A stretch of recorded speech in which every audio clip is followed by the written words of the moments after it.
Yan guys, good morning po sa atin lahat. Ngayon, samahan nyo akong magluto ng sisig. Sisig, puso ng saging. Ating gagataan. Yan. Yan guys, meron tayong puso ng saging. Ayan, ginayat-gayat na natin. Ang ating hipon, yayamanin. Meron tayo ditong pork na may taba-taba. Ating pagmamantikain yan. Siyempre, bawang sibuyas. Lalagyan natin ng sili. Lagyan natin ng mantika ang ating kawali. Yan. Lagay natin ang ating pork. Pagmantikain natin ng konti. Yan. Yan guys, na ano na, tusta na.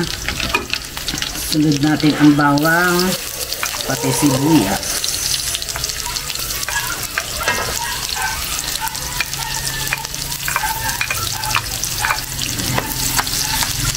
Papulahin muna ng konti. Ayan, sunod natin yung ating malalaking hipon. Ayan. Hindi ko na binalatan guys kasi sayang yung katas ng hipon kung tatanggalan natin ng ulo. Hindi pwedeng walang tatapon na ano niya, taba niya. Ayan, mabuti na yung ganyan. Tapos lagyan natin, taktakan natin ng paminta. Ano ba naman itong paminta na to? At ayan. Tak, tak, tak. Ayan, paminta. Para mawala ang lansa ng ating hipon. Dami na yata. Ayan. Tapos, lagyan natin ng patis. Ayan. Ayan. Isunod natin guys. Ayan. Haluin muna natin. Ayan, sarap. Sunod natin ang ating puso ng saging. Ayan.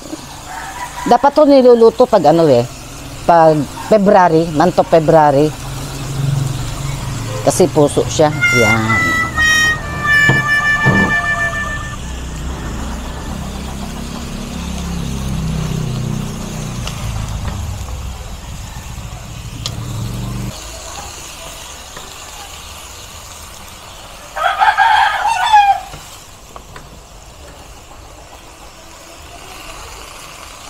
Wow, sarap. Ayan, lagyan na natin ng suka. Oops. Dalawa. Konti pa. Ayan.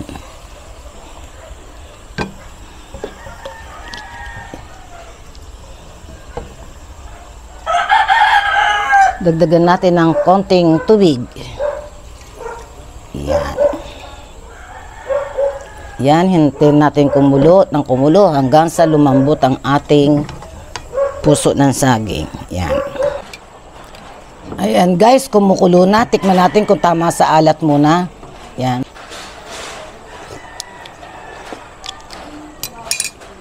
Dagdagan natin ng konting asin guys.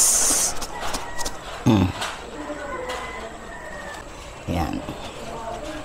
Konti pa. Kasi lalagyan po natin yan ng gata. Sisig, puso, ano ba yan? Puso ng saging, sisig with gata. Ayan, lagyan natin ng sili. Ayan. Green sili. At isunod natin yung ating, ayan. Coco Mama, baka naman. Fresh gata. Ayan. Ayan, lagay natin.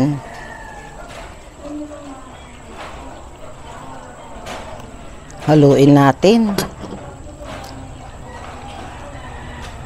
Yummy.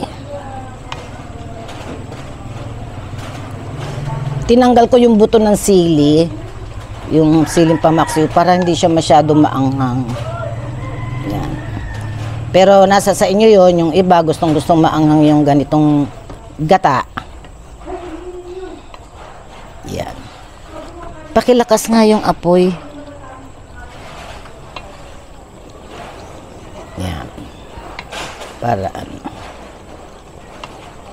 Yan, ating palaputin ng gusto muna. Yan, okay na guys. Luto na. Kain na po tayo. Ayan na po ang ating niluto. Ayan, oh.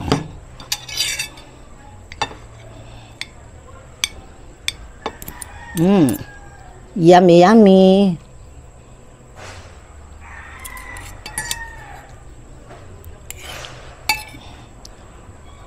Lutong sisig muna, tapos binuhusan ko lang ng gata.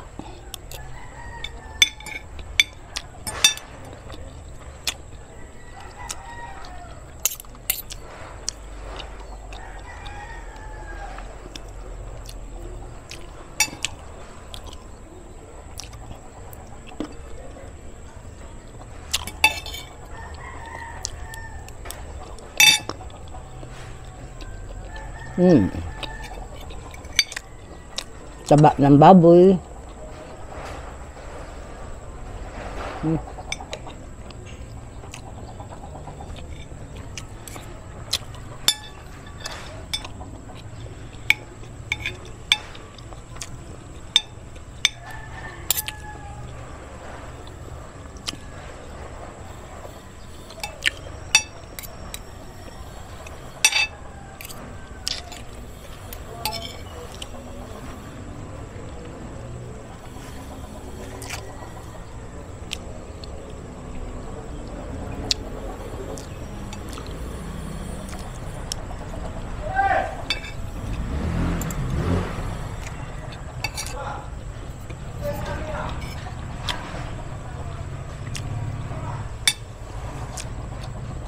Sarap. Kaya lang kakatuwa. May part nung nung ating puso na medyo hindi malambot. Matigas-tigas. Pero konti lang siguro yung mga nasa dulo lang na hindi ko natanggal.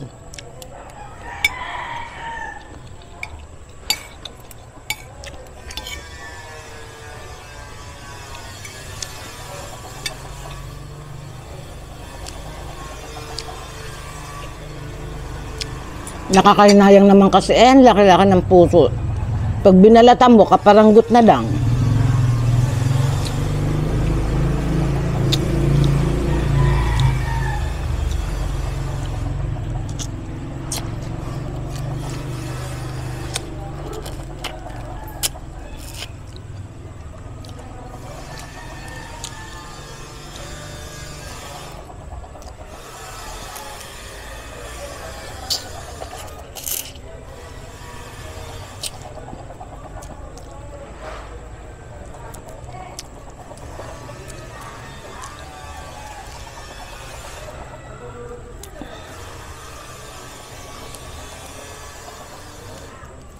Pwede rin tiyagaan na balatan to.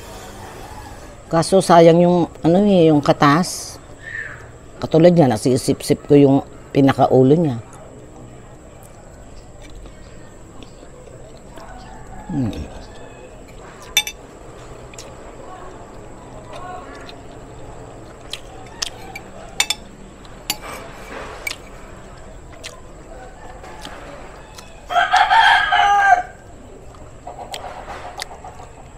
Yung bulaklak po nitong saging, tinanggal ko yung parang pinakandila ba, tsaka yung parang plastic. Plano ko na sana, paano po kaya ginagawa yung bulaklak ng saging na nilalagay sa paksiw na pata ng baboy? Paki-comment lang po kung paano hinimay ko na yon. Ano ba po ba yon? Ibibilad po ba o hahayaan na matuyo sa nakahanghang sa bilao? At saka para hindi po siya masira, parang merong nilalagay doon. Hindi ko lang alam kung paano po. Yun. Paki-comment nga po kung alam niyo pong gumawa ng ganun.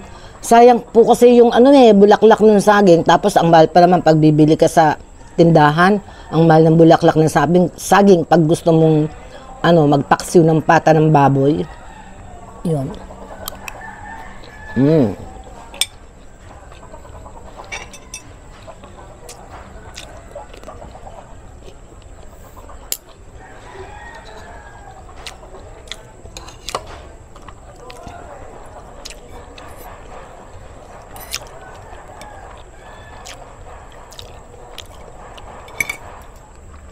Hindi kaya maanghang ito sili.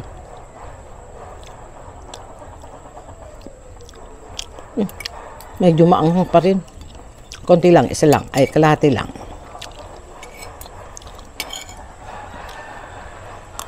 Mm.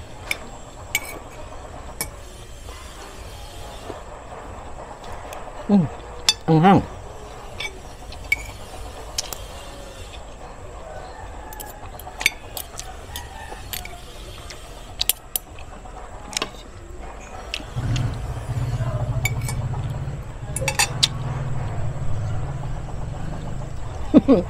Anghang.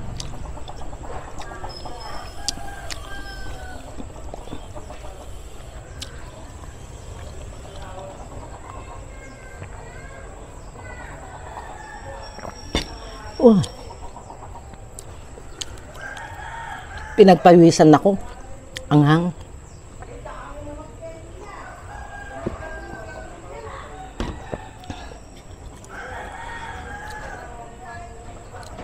Parang bigla akong nainitan.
Shout out po sa shout out po sa Happy Family Charity Foundation. Ayan po. Tropang Kalog, Happy Family Charity Foundation. Shout out po sa inyo.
Buti tinanggal ko yung buto ng sili, kung hindi, ay nako, siguro mas mas umanghang yung aking niluto.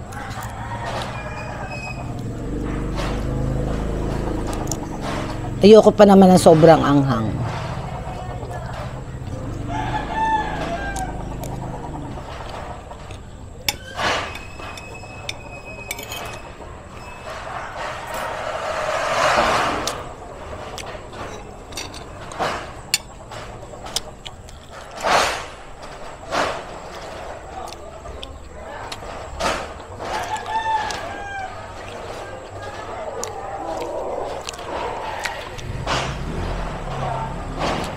Natulo pawis ko.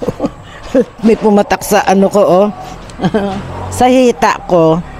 Pawis pala, ano ba yan?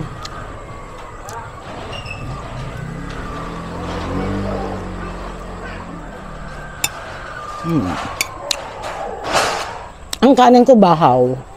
Ay, may totoong ayoko nga. Matigas.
Yan.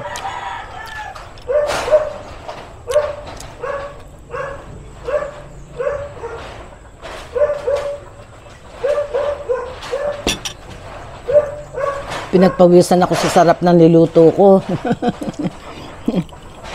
Matagal-tagal na rin kasi kami hindi nakakapag-ulam ng ganitong luto. Kaya nakakita ko ng puso ng saging kahapon sa tindahan, sariwa, bagong pitas. Niluto ko po ngayon. Ayan. Yung bulaklak ng saging, paki-comment nga po kung paano dapat gawin ang proseso para siya ma-preserve na ilahok sa paksiw na pata ng baboy. Yan. Pag hindi, pag walang may alam, masarap po yun ilagay sa sinigang.